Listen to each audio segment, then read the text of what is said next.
Welcome to Moments with Marianne. I am so delighted we're spending this time here today. We have an amazing show lined up. Just a couple of powerhouse women. They're going to be joining us here in just a minute. Our first guest is none other than Jennifer McGill. And Jennifer, you've probably seen her. She's been around for quite some time. She's a former Disney Channel star, part of the all-new Mickey Mouse Club that aired from 1998 to 1994. She did over 300 episodes, and some of her classmates were Justin Timberlake, Christina Aguilera, and Britney Spears, just to name a few. So Jennifer's here today to share with us her new album debut, Unbreakable. So let's welcome to the show, Jennifer. Hello, Marianne. Hello, everybody. Hey, congratulations. I understand that your album was released today. Oh, my gosh. I'm so excited. Yes, today is the day. It's everywhere now. Well, and for people who might be new to you, I mean, you've been around in the music industry, my gosh, for a really long time. I mean, you were a former Disney star, and you were doing the all-new Mickey Mouse Club back in the day. And so you've had kind of a journey since then. Why don't you share a little bit about your story and why you chose the title Unbreakable for your album? Absolutely. So I think in 1989, I began my career as a Mouseketeer on the Disney Channel's new Mickey Mouse Club. It was my first job. I loved the stage, but I was not like a stage kid. I didn't have any big, force of I am going to be famous. I just loved to get on the stage and sing and perform and just go nuts. And so this show allowed me to professionally continue to do that and get better and better at a variety of things, because that was a true variety show for kids. We were singing and dancing and acting, comedy, doing like fun commercial spoofs. We made an album. We toured the world. We did interviews. We met so many celebrities. It was absolutely more than I ever could have dreamed to happen to me at such a young age. And so, instead of right after that show, I had spent about 7 years of my, developmental years on that show. I felt like I wanted to pursue my craft educationally instead of run right into another big possible showbiz, life season. So I went to college. I graduated from New York University with my Bachelor of Fine Arts, and I really felt like I understood what I was born to do, technically. I really felt stronger in everything that I had been doing on the new Mickey Mouse Club, really just from a raw talent perspective all those years. And so I spent many years after that working in the industry, like under Geek Sharon, who is the big vocal arranger for Pitch Perfect movies. He's an amazing musical director, an amazing arranger. And I loved my time with him. I loved my time with Disney World Entertainment. I got my equity card. I toured the world again singing pop songs. Like I am a child of pop music and pop R&B. And so all this time later, after many doors had been closed in that one dream of being a recording artist, I really had experienced so many more years of live performance. Because I wasn't doing that recording artist thing, I was all over the place, still singing and doing what I love. But I did feel a lot of emotions when it came to those closed doors, right after college, and thinking, wow, this one big dream that I've had ever since I can remember, I just can't achieve it. It's just not happening. And you start questioning, why you were made to do what you do if you can't go do it on a global scale. And so long story short with that, even though I had been performing for decades since the new Mickey Mouse Club, I essentially gave up the dream of being a recording artist. I left it all by the wayside, and I really could not sift out of my life, a lot of the bitterness and the anger, feeling like I didn't have an identity. Like I was doing all this stuff, I was working nonstop, but what was it all really for? I was really just covering other people's music. And I needed more, but, I came to a wonderful crossroads about 10 years ago. And I rededicated my heart to God. And I said, Lord, you know what? I've tried to force a lot of stuff, and I'm just not going to do this all by myself anymore. I'm going to give you back control. And once that happened, almost immediately, he put me on a path that has led me to this year. He molded my heart and my voice and my whole life, everyone who is in my life now, to support this message that has been a lifetime in the making of Unbreakable. And you asked about what that means to me. You know, all of these years that I lived in uncertainty as far as what are my talents for? What am I born to do? You know, what is my purpose?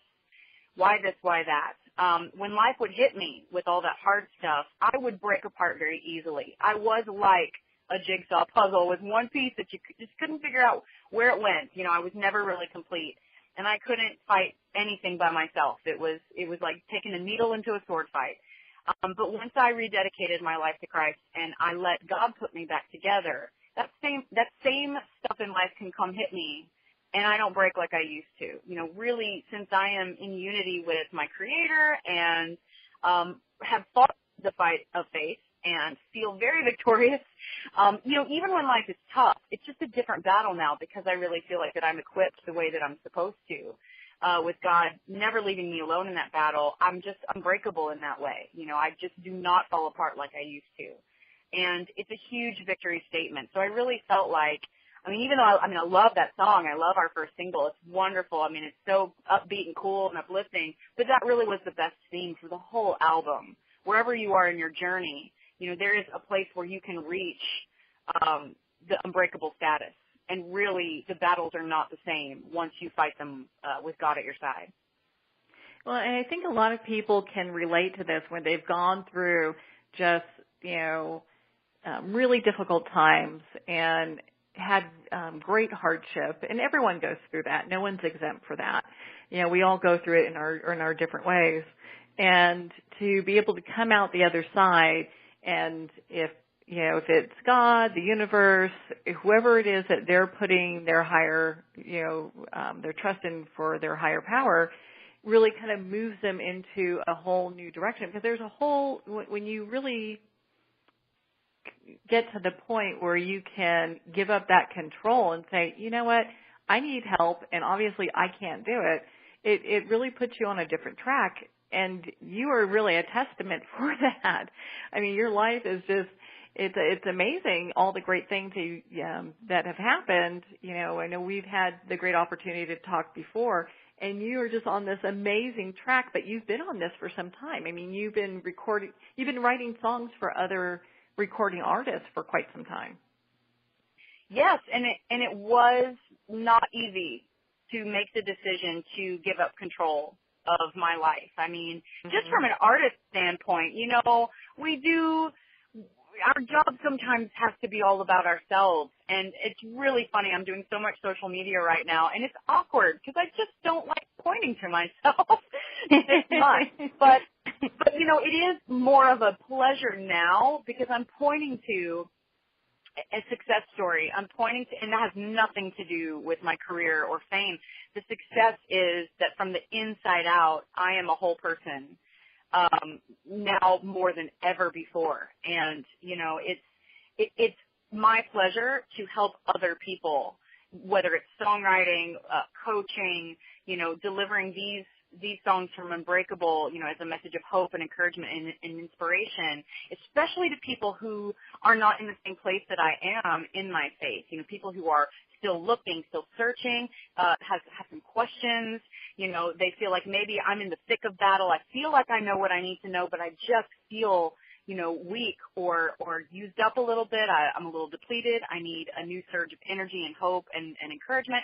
Wherever they are, you know, I love to help because I feel like I have walked through the fire. You know, I'm tried and tested. You know, these ways and the way that I walk now and the way that I battle spiritually, you know, they've worked. And it was not just because, I just decided, you know, I'm going to, you know, give up control and now life is perfect. No, it's because then I had to stand up and then fight.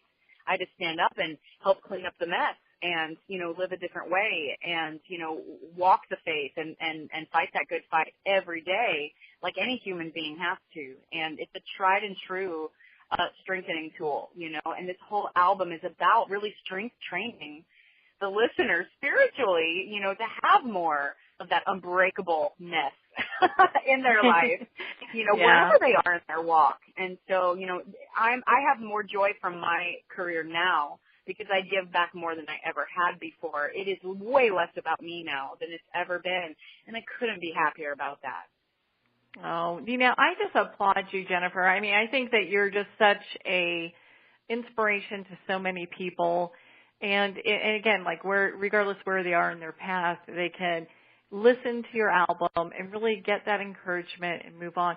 Now, how difficult was it? Because I know that you've been writing music for these amazing performing artists for quite some time. How difficult was it to say, you know what, I'm actually going to sing and produce my own song when it came to Unbreakable and this album? Well, yes, I know that I remember when I write for other people that I do put a lot of my own isms in other people's songs. Like I know that I love rhythm. I know that I love a certain way of rhyming. I like unique words. So I do know that part was easy to just kind of turn that laser beam onto my own work and do the fun stuff that I loved to provide in other people's songs.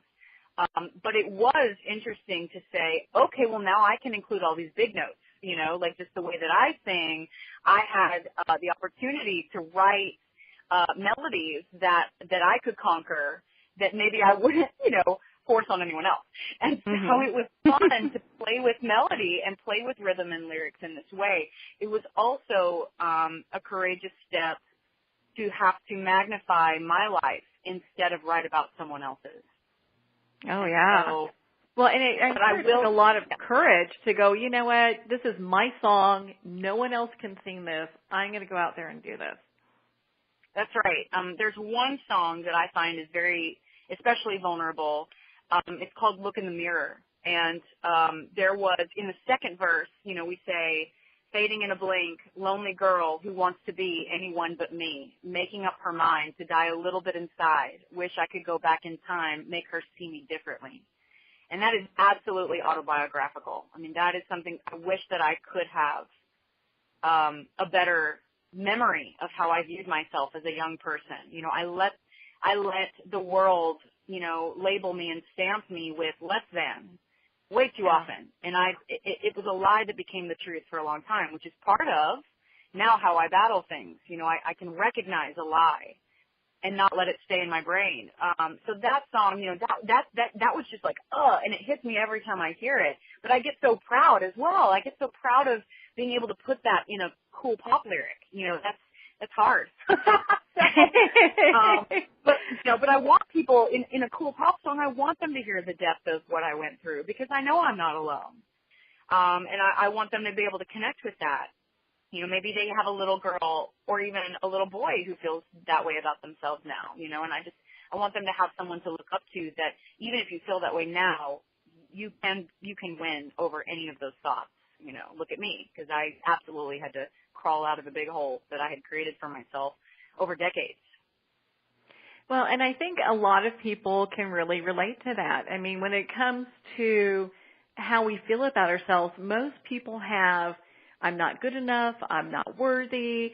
They've got that song repeating in their heads, and so to be able to get to the point that they're saying, you know what, I deserve to have a good life and I don't have to do it all by myself, and there's other people like Jennifer who's gone through difficult times and come out the other side because, most people may look at you and go, gosh, she's got it all together. But, like I was saying before, everyone goes through their difficult moments and we never know, kind of what war a person is raging inside. And to be able to give all that up and say, you know what, I don't have to do it all by myself. I mean, that's just an amazing place to come from.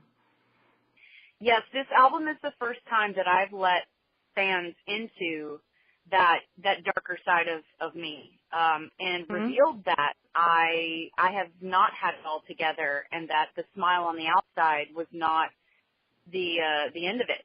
I was always really good at putting on a brave face and a smiley face. I mean, I was a mouseketeer, for crying out loud. You know, we were trained to smile and be upbeat. You know, it was part of my job. And so that is a big joke that we've had before, where I say, you know, I'm the poster child for broken dreams, but no one would know it looking at me, you know, and you know, now I'm not faking it. You know, now I genuinely smile, and I am a genuinely joyous woman because of what I fought through to get to this place of wholeness.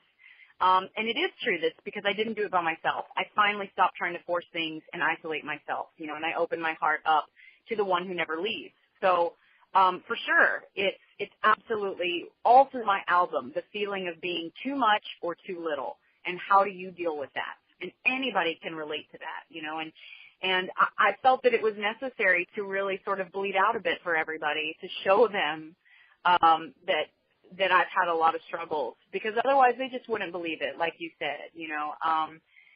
The life of a career kid or a showbiz kid, a child star, especially a former child star, is not usually easy. And I know that. Yeah. That's a tough go, you know. Right, you know, and so, you know, everybody's story is different, but, you know, I did understand that I had to open up in order to let everybody in, to show them that this album is not just about, you know, butterflies and stars and rainbows and unicorns, all of which I love. Don't forget the sparkles. It's not about fluff. Right. Yeah. It is not about fluff. It's very deep, and that everything that I write about in this album is absolutely something I have gone through, you know, and I got to share my story so that they understand that they're not alone, and that the reason why I'm not alone in all of this is because of my faith, you know, and that they can achieve the same victories as I have, you know, and it's really the battle of the mind. You know, it's like, where is your heart? And through your heart, you know, you can overcome any of those really dangerous thoughts in your mind, no matter how long it's been, because believe me, it was decades before I started fighting them off again. And you can be restored. And I cannot say it enough. It's absolutely possible. And it is the journey that is the goal, you know. It's like, I'm not done. We'll never be done while we're on this earth. There's always going to be something else to battle and another level that we can achieve. And that is why this album is written for all the different levels of battles that people may be going through, whether they're just beginning, whether they feel like they've battled a lot and they need a recharge, they need a little bit more dose of encouragement and hope, or maybe this is the first time they've been hit with something hard and they need a reminder about who they are in Christ. You know, wherever you are on your journey, there's a song for you on this album, and that was very much on purpose. Well, it's easy to see, you know, just what a testament again you are to all of this. I mean, people can look at you as a role model and say, gosh, you know, if she can do it, and they have, of course, to buy the album if there are any left, because I know they're flying off the shelves. But I know that they can go ahead and get your album and listen to it and really, you know, get some encouragement for their lives that way, which is such an important thing. I mean, I love the songs on your album. I've been having such a great time listening to them, and I'm going to be listening to them for the rest of this week because they're just so dynamic. I mean, my goodness. You know, Fearless. I mean, what a great song. I love that one. Thank you. Yeah, Fearless. You know, I co-wrote that with my husband, Jeff Bohannon, and an amazing songwriter, Sydney Hutchko, that we had just met. It was the first song that we all wrote together. And it was so exciting because, you know, the big goal that we had was to make an anthem song that on the surface you could just jam out to it in your car, you know, and just feel good about it in general. But when you really peel away the layers and listen to those lyrics, they're deep. You know, my armor covers the scars, a part of my heart I'll never trade. I mean, that's like, that's for real. That's something that all of us can relate to. That, you know, if you protect yourself, it doesn't mean that you're going to forget your past. You know, we learn from our past. It's something that I'd never trade, the wisdom that I have now from my mistakes, but I'm protected now. Like, I'm different now, you know, and those scars remind me of how far I've come. that's just in a fun anthem, jam out in the car song. I love it. Like that's what we wanted, was all of that depth in a fun song. Well, and then, so why don't you talk a little bit about Limitless? That's another one that I keep playing over and over. I love it. I love Limitless too. Yeah, that's a cover worship song. And I love how we I guess rethought about it as far as, how I wanted to attack it. I am known for jumping around a lot on the platform at church. I love worshiping high energy. So they throw that song at me a lot, and I love it. I just love it. And so the producer for that song, Michael Whitaker, he brought me into the studio after he had produced a good chunk of that track, and I loved what he did with it, and it just made me want to bounce up and down. And so, we just ran through that song a few times in the studio, and I could feel how my voice started becoming my own sound with that song versus copying anything that I had heard, from it on the radio before. And oh my gosh, when I hit that bridge, I just love it. Lord, you are bigger. Lord, you're greater. You're stronger than anything. I just love kind of unleashing, the notes in that higher octave up there. Because all that stuff is very freeing for me. Anytime you hear me go up into a big note in a song, it's kind of like my Care Bear stare. I joke about that sometimes. It's my mutant power. I just unleash it, and it's very freeing for me. So, every time I hit a high note, it's a lot of fun. It's a lot of fun. And so, sometimes, that's the last song on the album, and it's kind of my thank you goodnight song. But we put it last so that we could, again, wrap up this amazing journey of all the 16 songs on the album. We've taken them from, theme after theme of foraging through life and the battles that we have and the spiritual victories we can have. And then Limitless, we bring it all back to the focus on God. Just you are limitless. There's nothing that you cannot do. And I just love it that the last thing on the album is you're limitless. I just shoot it right back to heaven. And I, again, take the attention off myself. It's all about you, God, So, I love that song too. And it was fun. We did a concert, very recently. The album release concert happened August 3rd. And, that was the last song of the evening as well. And it was just awesome, like, to jump up and down, and then just all you hear at the end of it is just my voice ringing out, you're limitless. Everybody stops with that, just as if it just soared right up to the heavens. So, yeah, love that song too. I do. It's easy to see why. And gosh, I've heard today you've actually had record downloads of your songs, so I'm not surprised at all. But I do want to talk about, now you have the website Unbreakable Project. What is that all about? It is an offshoot. It's attached to jennifermcgill.com. What we are experiencing, which is super cool, is that there's so many articles and so many blogs, news things, media highlights that we can't update. We would cover up all of the Unbreakable information if we kept updating all of the new happenings, right, from my jennifermcgill.com. So the company created unbreakableproject.com so that if you just want to get right to the album, you'll be able to see everything quick and easy at unbreakableproject.com. So I can keep, uploading all of my videos and my speaker events and all of my calendar and all of the articles.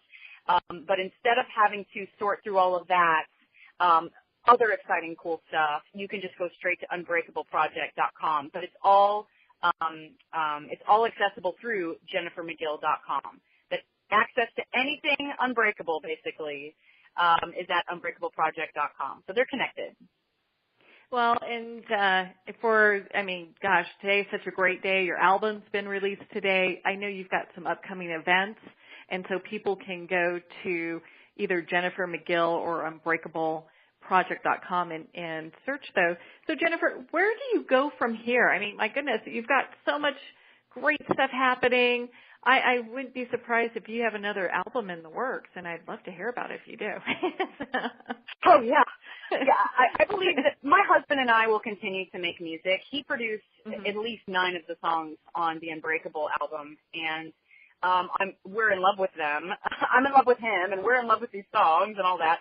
So, we'll keep working together in the future, but really the focus is, forward motion on Unbreakable, the album, to be able to get the message out, to be able to speak about the album. That's a big passion of mine, is to speak to women, to youth about, the battles that I've gone through and how, they're not alone in their struggles just because they weren't on a television show when they were a kid, and maybe they're not struggling with the issue of fame. How, identity is a big crisis, if you are not sure. And I love to help people, focus and point them in the right direction of how to really feel whole through God. And so I love speaking engagements. That will be happening. And at some point, I'm going to finish a book that is all about, the spiritual battles and the mental battles. It will be all about freedom fighting. There's a live event show that I wrote that's for tweens and their parents, and it's about the battles of the mind and how to become God's freedom fighter, how to fight the good fight of faith. And so the book will be unpacking all of those elements into more details so that people can really train, through this book, but also using all of my stories as to how I became a freedom fighter, how I, developed this idea and this way of being. And all of that also flows in and out of my Unbreakable album lyrics. They're all connected. This is all about being this, warrior princess, or, for the guys out there, that warrior prince, that royal son or daughter of God who knows how to spiritually battle in a victorious way. And so it all flows together, and that will probably take me through next year. Oh, at least, right? Yes, my goodness. absolutely. I mean, for most people, that would probably take them a few years, but it's obviously easy to see how passionate you are about this and how much of a drive you have for it. So a year is no problem. Oh, yeah. It'll get done. Oh, gosh, Jennifer, thank you so much for taking time to be with us here today, especially on your special day, the big release. We so appreciate you being here with us. You are welcome. I love celebrating. Like I said, it's not about me. So I am so excited to hang out on this special day and definitely not keep it to myself. It's for all you guys. Aw. Well, we are going to pause here for a quick break. And again, you want to make sure to pick up your copy of Jennifer McGill's debut album, Unbreakable. You can get that at her website at jennifermcgill.com. So we're going to pause here for a quick break, and we'll be right back after these messages.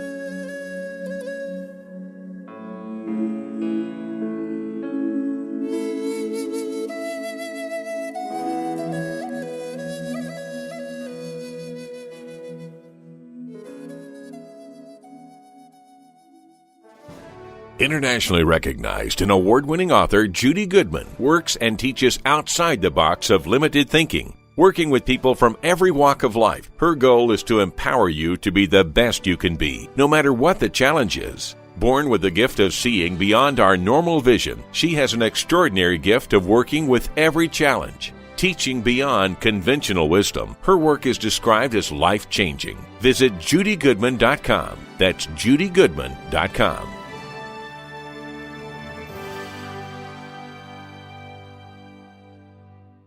Have you ever had the sense that your thoughts might actually be doing something? Ancient secrets of manifesting have been masterfully revealed in the award-winning book Manifesting 1-2-3 by Ken Elliott. For the first time, the author's experiences and stories in this book describe exactly how your thoughts can create anything. You've been doing this all your life, but it's never been fully explained for you until now. Visit manifesting123.com for more information today. Manifesting123.com.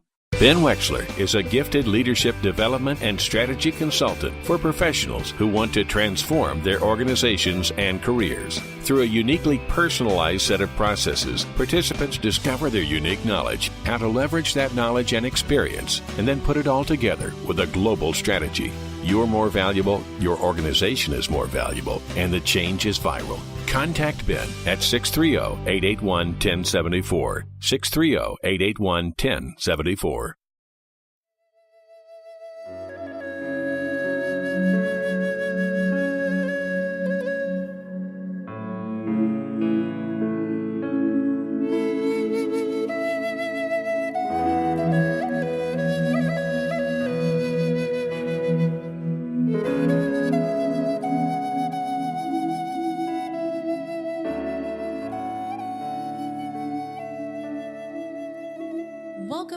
Moments with Marianne. So I'm so excited to be introducing our next guest, Laura Doyle. She is a New York Times bestselling author of The Surrendered Wife, The Surrendered Single, and The Empowered Wife. Her books have been translated into 16 languages and published in 27 countries. Laura is a relationship expert who has appeared on CBS Evening News, Dateline, The Today Show, Good Morning America, and The View. And she's also been written about in the Wall Street Journal, New York Times, Los Angeles Times, Washington Post, and the London Telegraph. So let's welcome to the show, Laura. Thank you. It's great to be here, Marianne. Oh, what a joy it is to have you here. Now, gosh, this is the new best-selling book. This has got to be amazing. Yeah, it's very exciting. It's just been so well received, and the kinds of comments that we get about this book is that it was eye-opening. It really changed their view about marriage, life-changing things like that. So it's been really gratifying to see how quickly people are getting results and finding just a completely different approach to their relationship than most things they've ever read before. Well, I know that your books all have a unique perspective that they bring in regards to this topic. That's why they're so powerful, and so many people are attracted to them, and obviously are leaving you great reviews, and you're getting the recognition that you're getting. So I'm not surprised. I mean, it was an easy to read book, and it made it really simple, because I think a lot of times people try to make this way more complicated than it needs to be. Well, I think that's absolutely true. And, I think for me, one of the big aha secrets, it's a secret in that most people don't know it. And that is that women are the keepers of the relationship. And I think just even having that information can be so empowering, just knowing wow, I'm the one that gets to decide if things are going to be playful and relaxed and stress-free, or stressful and tense and wall-to-wall hostility.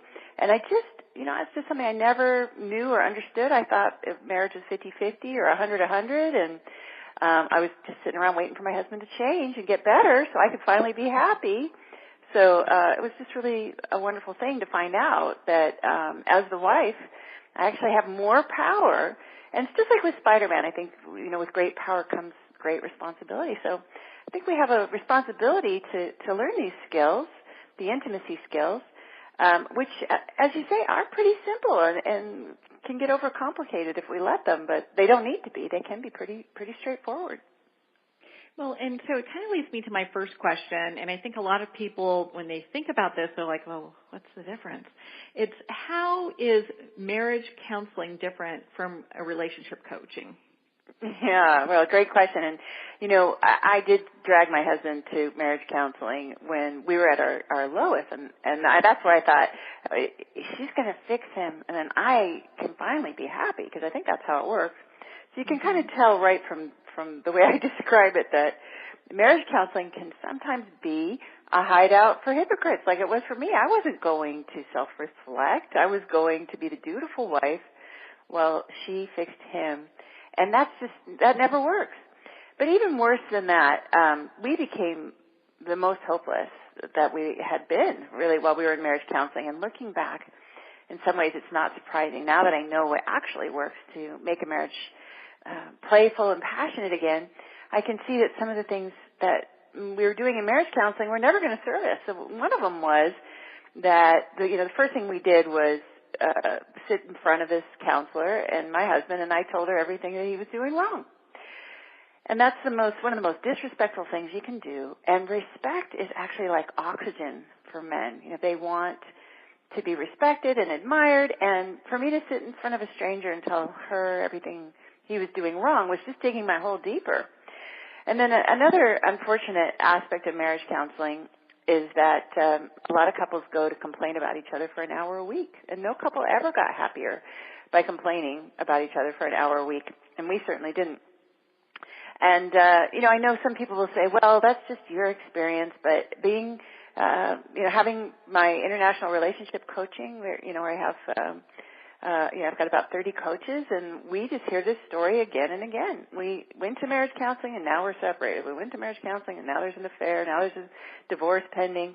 And it turns out there was a study at UCLA that showed that 75% of couples who had traditional behavioral marriage counseling were separated within a year of that. And so those aren't very good statistics. Wow. Like, would you get on a plane that crashed 75% of the time? No way, right? Mm-hmm. So it's really eye-opening. I wanted to believe that marriage counseling was helpful because we spent like over $9,000. We went for years, I'm sorry to say.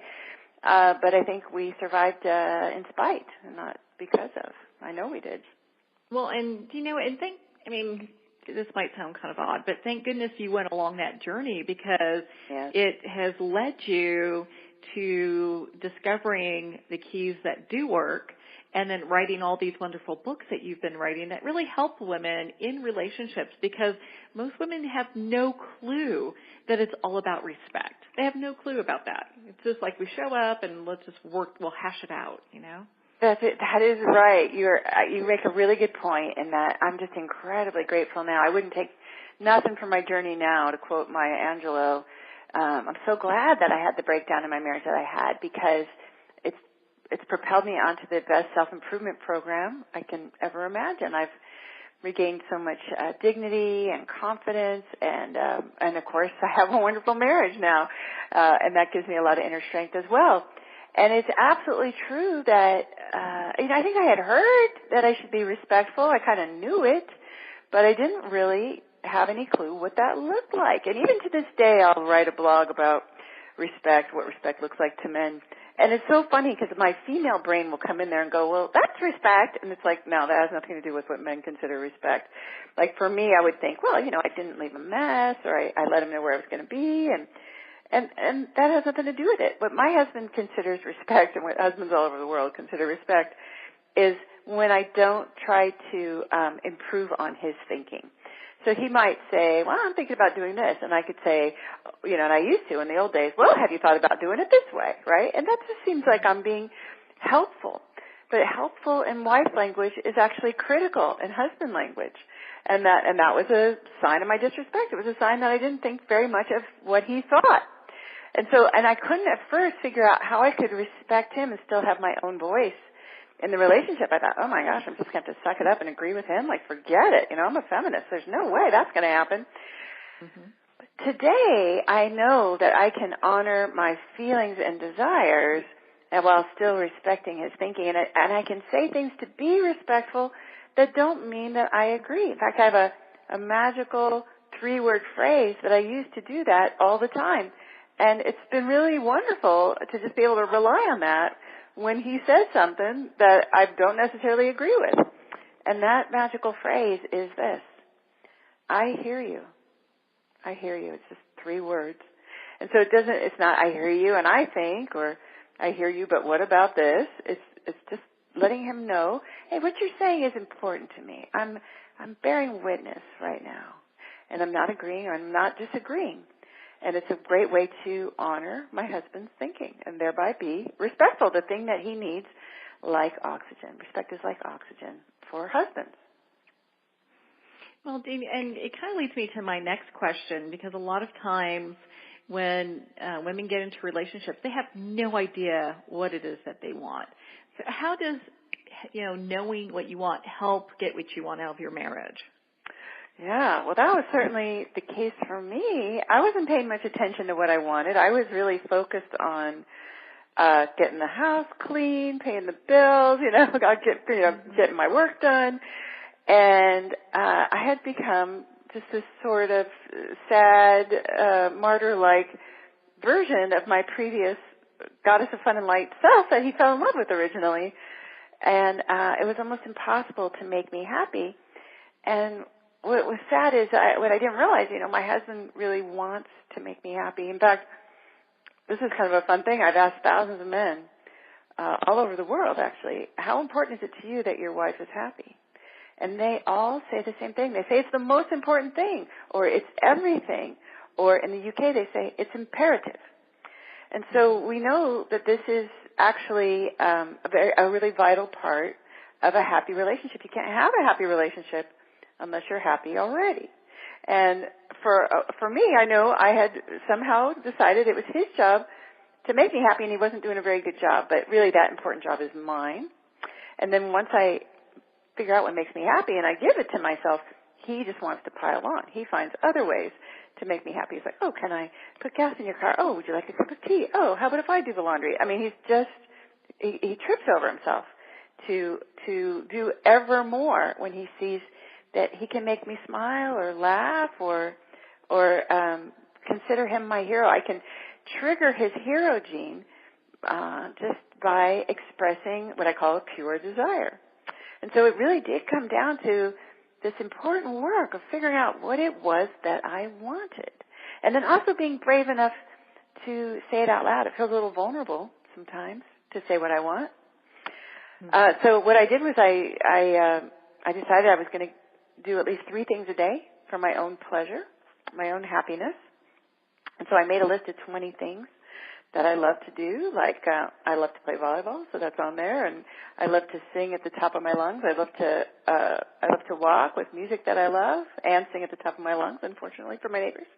And I love to just grab a cup of coffee with a friend or talk on the phone to my sister or take a nap. So I came up with this long list, and then every day I would just make myself do 3 things, like just the way you'd make yourself, like, do your homework or, do the dishes or something like that. I just made that my priority. And man, it was like the intimacy just was restored from figuring out how to make myself happy. Well, and I think it's a good thing to have that in place, like what your goals are in your relationship, and focusing on your happiness just, accelerates your husband's desire to continue to make you happy. It really does. It was so helpful just to figure out the wording, too, to do that. Like, I had the unfortunate habit early in my marriage where I would just complain about something, and I would say, John, this kitchen is a disaster. And I thought he was going to jump up off the couch and then start cleaning the kitchen, and that never happened. That never happened. So it wasn't until, and then I tried begging and pleading and just crying, every different thing that I could think of.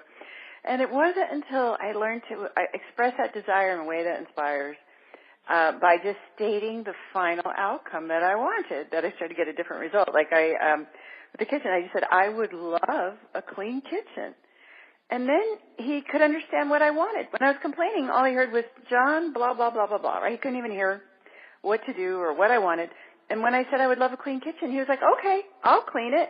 And he's been doing it ever since, and that's been 17 or 18 years now. So it really works like a charm.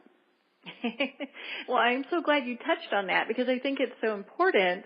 You talk about expressing your desires in a way that inspires. It's all about how you talk. Yes, absolutely. And so the complaining, it's so funny, right? Like, and also, I had become like his mom, right? So I was constantly trying to improve my husband, and I was telling him how he could dress better. I was telling him how to eat healthier. I was telling him how to make a budget, how to make a resume, what he could do at work. And in those moments when I was doing that, again, thinking I'm being helpful, this is just what helpmates do, I had also become very much like his mother. And so men are not sexually attracted to their mothers.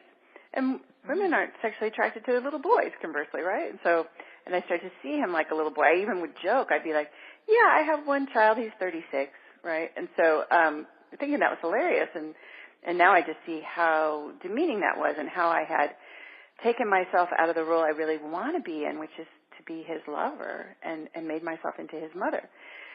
And with that kind of dynamic, he was like the rebellious kid that just didn't want to do any of those things that I was telling him to do. And I couldn't understand why he just wouldn't do these simple things that I was telling him. And it was really heartbreaking. It was very lonely, because I had no idea that I was contributing so much to, what I now know was needless emotional turmoil, or NET for short, right? NET, at my house. I really thought I was the perfect wife. And I probably was right up until I got married, but as soon as that happened, no, I throw that all out the window, right? Exactly, it all went out the window. Yeah, so just learning to express my desires and my feelings. Oh, in fact, there was this. I thought this was hilarious. I hope you're sitting down for this news, because there was a study at the University of Toronto recently where they discovered that women are more emotional than men are. So, I mean, who knew, right? That's like shocking. Ooh, and so there's some research money that was well spent. But like, well, of course we are. And that's one of our feminine gifts, is this emotional brilliance that we have. And our husbands really depend on us for that aspect of the relationship. Really, nothing can get started until we bring that emotional side, and particularly our vulnerability, which is part of the fascination that creates lasting commitment, lifelong commitment. And so if we are bringing our feelings and we're bringing our desires to the relationship, we're really playing to our strengths. And then we can really be fully self-expressed and feel desired and cherished and adored without having to contradict his thinking or argue with his thinking or improve on it, which is where you get so much of the friction in a relationship, unnecessary friction. So in your book, you talk about, women's birthright. And I love the chapter that you titled, "You're Not a Smaller, Less Hairy Man." That's going to be up there as one of the classics, okay? So, but you do touch on what our birthright is as women, and can you go over a little bit of that for us? Yeah, I mean, I'm so embarrassed when I look back, because I really thought that as a feminist, some of my education was raised to have a career and not have to depend on a man, all that.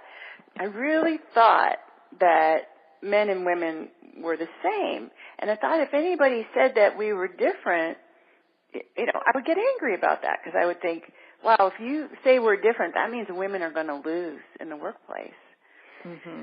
And so I was really committed to this notion that, there's no difference between men and women. And I thought that's what it had to be to be equal. So now what I see is that as a woman, I really just didn't know about my feminine gifts, and I thought, that I knew how to be a smaller, less hairy man, and of course I don't. It's like a round peg in a square hole, and it was very uncomfortable to try to operate from that. So knowing about my feminine gifts and strengths and operating from them has been incredibly empowering, because I like to say women can move mountains without moving a muscle. And it does go back to this idea of honoring our desires, but also really all of our feminine strengths. And so we bring different strengths to the workplace, and that's great. One of those strengths that we have is this emotional aspect, right? So, and we're better at relationships. We're better at building relationships at work. So that shows up again and again in studies in the workplace, that women have that as a strength. So it doesn't mean we're going to come up short when we go to work. But one of the things that was also quite revealing about this is that when I tried to use the things that made me successful at work, where I'm trying to manage my project and my staff, and I'm trying to improve the bottom line or maybe get a promotion, I tried to use that in my relationship, and it didn't work. And that's because the goals in my relationship were totally different. In my relationship, I just want him to tell me I'm beautiful. I want him to make bedroom eyes at me. I want to hold hands. I want to laugh together. Totally different goals. And so it makes sense that would require a different skill set. But I didn't have it. There was no relationships 101 at my school. I don't know if there was at yours. Probably not. And so I'm not sure where we were supposed to learn this stuff. Yeah. And, I think a lot of it, especially now with, and we had talked about this last time we had you on the show too. I mean, the gender roles can be so confusing for women, because, are we supposed to be wearing the pants in the family, or, can we embrace our divine feminine? Which is it? And a lot of times women get confused with that. It's like, okay, well, how should I be not only in the workplace but at home?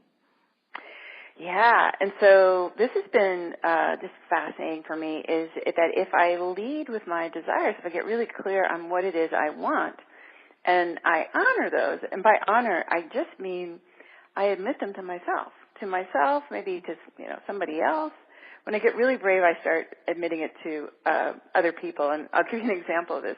So recently, I said to myself, I'm passionate about my mission to end world divorce, and I want every woman to have the 6 intimacy skills. And so one way I think that'd be really effective to get the message out is if I had my own TV show. And so I kind of said it to myself, and it made me a little slightly terrified to think about that. And then I thought, okay, well, I'm gonna start admitting this. I'm gonna start telling. I told my husband, and I told a couple of people I work with, and then I had a meeting with my coaches. We have our annual symposium, and I said, hey, coaches, here's my vision for the year. I want to create a TV series to get the word out about the 6 intimacy skills. I don't know how I'm going to do it, and I'm just telling you guys because I know you love me and support me. And so there it is. That's all I got. That's my vision. And that very night was the start of my Cherish for Life weekend. A woman in the audience was the Emmy-nominated producer of The Dog Whisperer. And she approached me that very night and said, have you ever thought about doing a TV series? And I said, well, I'm very open to that. And just within a couple of months, I had my own TV series on Amazon, The Empowered Wives. And all that just from expressing my desire, just from honoring it.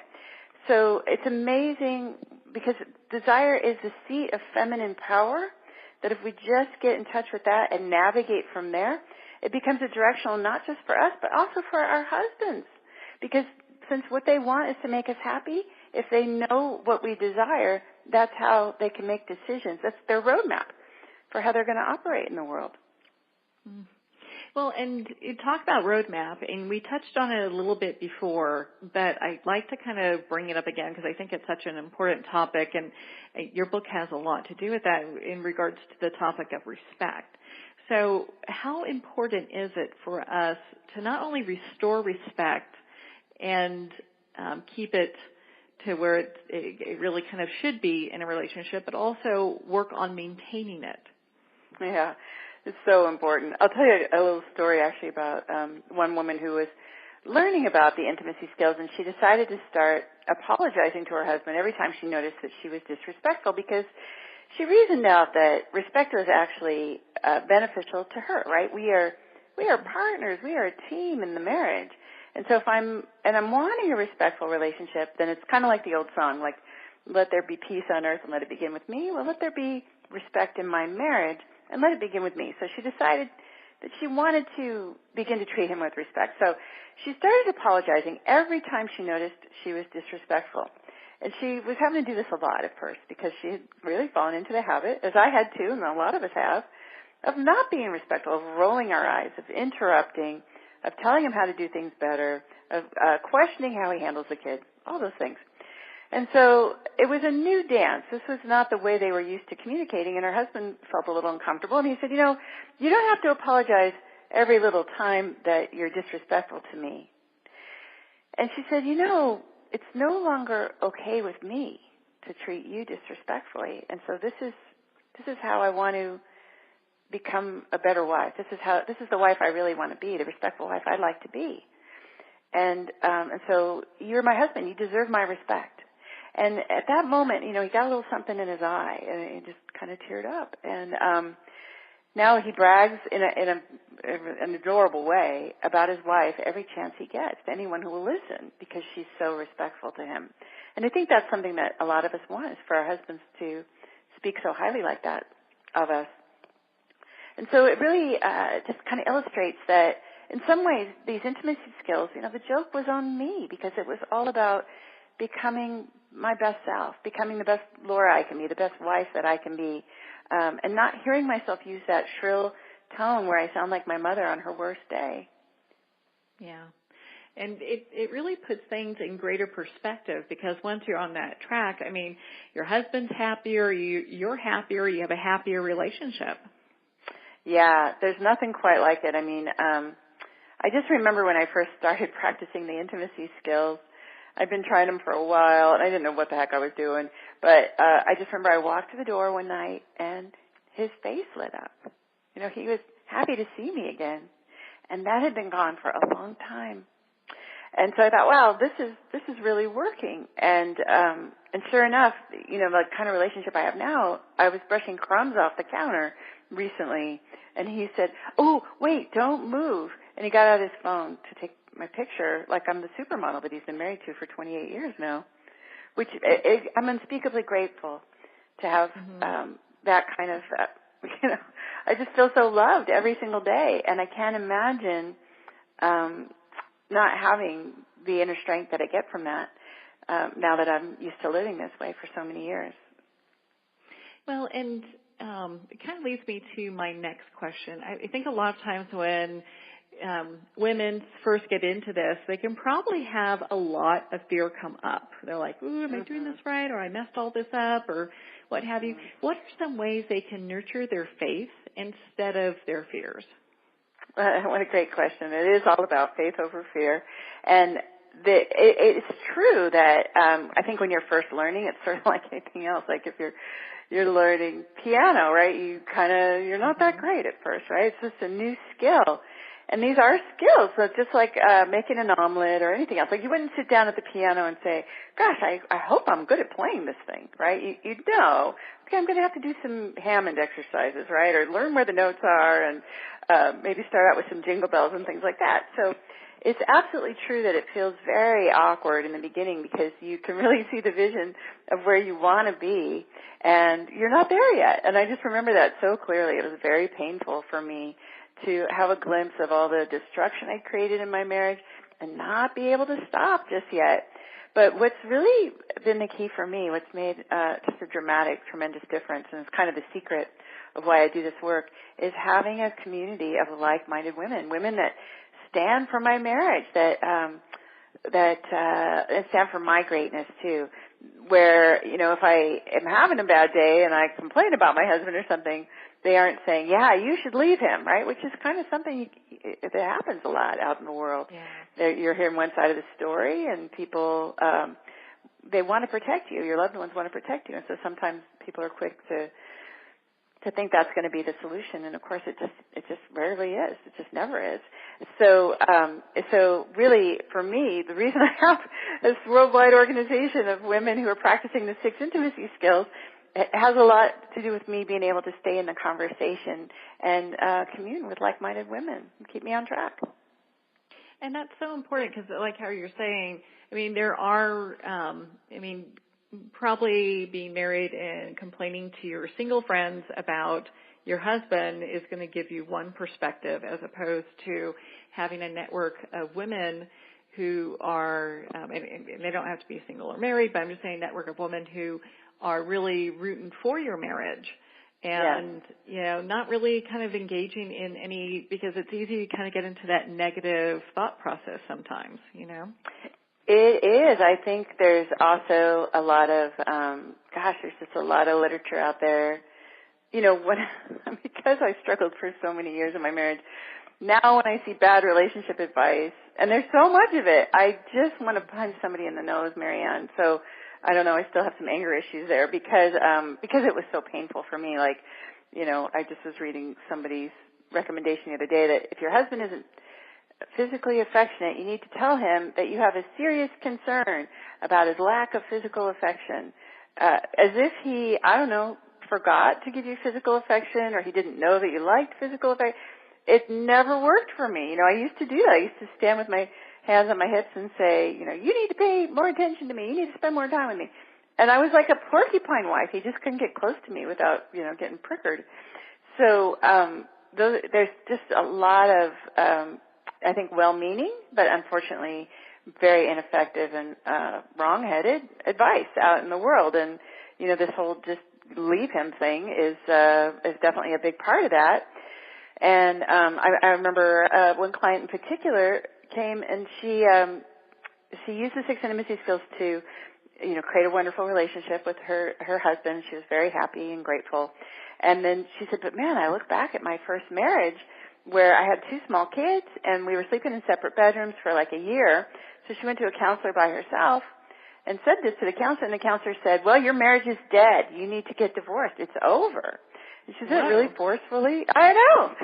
So we hear this is the kind of story, just add that to the list of reasons that marriage counseling is just not effective. Sometimes there's aura of authority that the marriage counselor takes, like they know what's best for her. And of course, she's the expert in her own life, but she was unduly influenced. So she went home and said, "Well, it's over. I'm going to file for divorce." And the husband said, "Well, I'm willing to work on it." And she said, "No, the counselor says it's too late." And so she broke up her young family. I know. So it's sad. We hear a lot of tragic stories like that. I remember another woman, it's kind of a similar. They didn't have children, but she was in counseling with her husband. And during the counseling session, she said, she's feeling very hopeless, as you do sometimes in marriage counseling. And she said, "Well, I want a divorce." And her husband kind of fought her. He's like, "No, come on, we can figure this out." She said, "No, I really want a divorce." And so finally he capitulated. He said, and this is what he said, it's very interesting. He said, "If that's what will make you happy, then okay, we'll get divorced." And I just, in a way, it's like amazing to me, like those words, if that's what will make you happy. He was still trying to make her happy. And so they started the divorce. He moved all the way across the country, started a new job. And then she discovered the 6 intimacy skills, and she was crying when she said, "I can't accept that there was anything else I could have done to save my marriage because I worked so hard to save my marriage." But unfortunately, she did the wrong kind of work. And so, and this is my heartbreak, that that every woman needs to have these intimacy skills so she knows where her power is and how to access it. Because once you know it, then you can avoid that fate. Well, it makes it easier to have a positive outlook to your marriage as opposed to like a very negative one with everything that's going on, because I think it's easy for people to just like, "Oh, I can't stand the way he eats," or, whatever. Mm-hmm. Kind of get on the negative bandwagon there. Well, Laura, thank you for taking the time to be on the show with us today. Where can our listeners connect with you and learn more about the Empowered Wife? Oh, we have something really fun going on right now. It's the Get Cherished Challenge. And so I send you an experiment to try it in your marriage. I send little cheat phrases that you can try every day for 5 days. So just like I did, you experiment in your marriage, and if it works, you keep it, and if it doesn't, you can throw it out. But we get some pretty magical results with these little phrases that help men hear and understand what we want. So you can get that at getcherished.com. So it's like got milk, but it's Get Cherished. And you can also read a free chapter of The Empowered Wife there. Or you could go to Amazon, and it's free for Prime members to watch Empowered Wives, the new series about how to apply the 6 intimacy skills in your life. Hey, congratulations on your TV show. That's very exciting. Thank you so much. I'm excited too. It's wonderful. I'll definitely be watching that and checking it out. I suggest all of our listeners do the same. And again, Laura, thank you for taking your time out of your busy schedule to be with us here today and talk about the Empowered Wife. Oh, I appreciate you having me. Thanks so much. You've been listening to Moments with Marianne. I'd like to thank everyone for taking the time to tune in today. And remember, make every moment count.